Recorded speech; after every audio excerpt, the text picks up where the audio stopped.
10 वर्षीय मुलीवरील अत्याचार प्रकरणातील आरोपी जगराम आडे अखेर जेरबंद. 105 पोलिसांनी दुर्गम जंगलात घेतला शोध. 2 दिवस चालली मोहीम. पातूर तालुक्यातील चांदणी पोलीस स्टेशन हद्दीतील 10 वर्षीय अल्पवयीन मुलीवरील अत्याचार प्रकरणातील आरोपी जगराम गोविंदा आडे वय 60 सावरगाव पातूर अकोला याला अखेर पोलिसांनी 2 दिवसांच्या थरारक शोध मोहिमेनंतर सावरगावच्या जंगल परिसरातून ताब्यात घेतले. या कारवाईसाठी अकोला पोलीस दलातील तब्बल 105 पोलिसांची वेगवेगळी 5 पथके, 2 श्वान पथके, 4 ड्रोन कॅमेरे तसेच वन विभागाचे पथक तैनात करण्यात आले होते.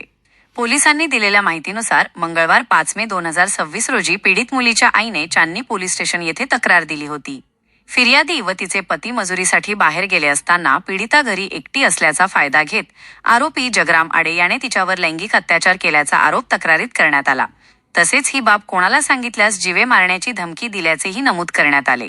पीडितेने घडलेला प्रकार आईला सांगितल्यानंतर फिर्यादीने मुलीसह पोलीस स्टेशन गाठत तक्रार दाखल केली.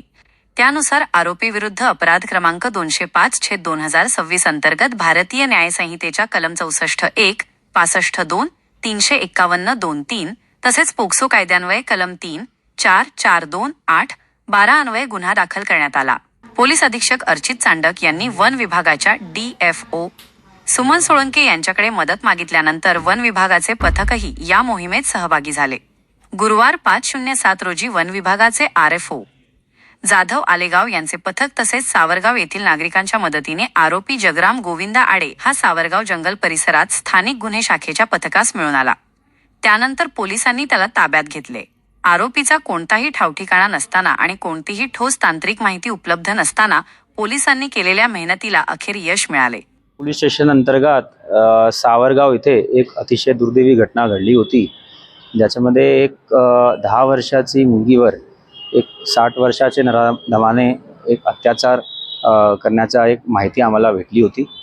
7-8 वाजता रात्री ते पोलीस स्टेशनला आले होते. 2-3 तासात FIR दाखल झाला होता. परंतु आरोपी FIR दाखल करण्याच्या पूर्वीच पळून गेला होता. तिथे एक खूप मोठा जंगल होता आणि असे मोठे जंगलमध्ये आम्ही एक मोठी शोध मोहीम राबवली होती. ह्या शोध मोहीममध्ये आमचे 105 कर्मचारी, आमचे 5 पथक, SDPOचा पथक, LCBचे 2-3 पथक, आमचं पोलीस स्टेशनचा पथक, डिव्हिजन लेवलचा पथक असे आमचे पथक होते. तसेच ड्रोन कॅमेरे आम्ही जवळपास याच्यामध्ये 4 ड्रोन कॅमेरेचा वापर केलेला आहे. 2 BDSचे आमचे पथक आले होते आणि 2 दिवसची मॅसिव्ह सर्च ऑपरेशन नंतर जंगलमध्ये हे आरोपी आज स्थानिक गुन्हे शाखाचे आमच्या पथकाने ताब्यात घेतलेला आहे आणि याचा आम्ही अटक करत आहोत. तसेच या गुन्ह्यामध्ये सर्व प्रोफेशनल इन्व्हेस्टिगेशनची जे पद्धत असतात, ई-साक्ष, फॉरेन्सिक व्हॅन, मेडिकल रिपोर्ट, जबाब नोंदणी हे सर्व व्यवस्थित होणार. व्हिडिओग्राफी, फोटोग्राफी व्यवस्थित होणार आणि माझे स्तरावर मी सुद्धा या गुन्ह्याचा वेळोवेळी मॉनिटर करणार आहोत, अपडेट घेणार आहोत. आम्ही एक टाईमलाईन ठेवली आहे की 30 दिवसात आम्ही याची चार्जशीट कोर्टामध्ये पाठवणार आहोत, जेणेकरून हे नराधमाला कोर्टामार्फत कठोर से कठोर शिक्षा होईल आणि एक समाजामध्ये चांगला मेसेज जाईल.